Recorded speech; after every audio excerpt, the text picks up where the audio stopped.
Hello hello cheek cheek cheek.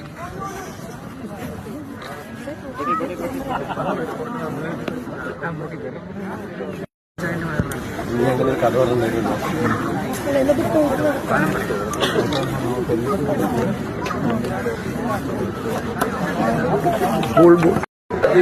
അങ്ങനെ നടന്നിട്ടൊക്കെയുള്ള video ഒക്കെ നടന്നിട്ടൊക്കെ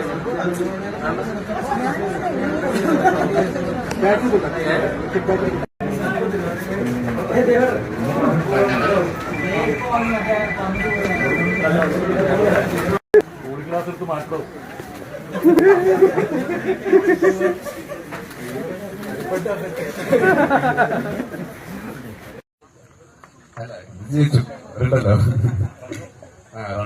അപ്പം താങ്ക് യു. അത്രേ ഉള്ളൂ. താങ്ക് യു സജൻ ഭായി. ക്രിക്കറ്റ് കളിക്കോ? നമ്മുടെ ടീം മുന്നോട്ട് പോകുന്നതാണ്. പ്ലീസ് മുന്നോട്ട് പോകുന്ന നെടുംതൂണായി നിൽക്കുന്ന ഒരു വ്യക്തിയാണ്. സ്പോൺസർഷിപ്പ് മാത്രം ലിഫ്റ്റ് എന്ന സ്ഥാപനം അദ്ദേഹത്തിനാണ്. സ്പോൺസറുള്ള അഭിവാജ്യ ഘടകമാണ്. ഏറ്റവും കൂടുതൽ കോൺട്രിബ്യൂഷൻസ് നടത്തുന്ന ശ്യാമൻ.